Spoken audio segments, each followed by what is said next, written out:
Good day plant lovers, and for today's video ipakita po naman natin ang ating Epi Diamond.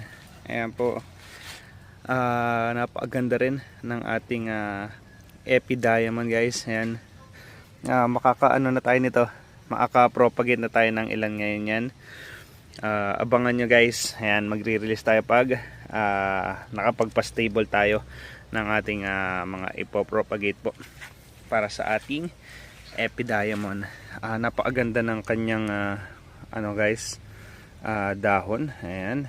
And meron siyang ganito, yung nag half moon, tapos meron din mga halos full moon na ang kanyang variegation. Ayan. Abangan nyo to guys. Ayan.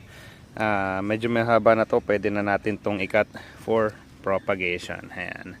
Maraming salamat po.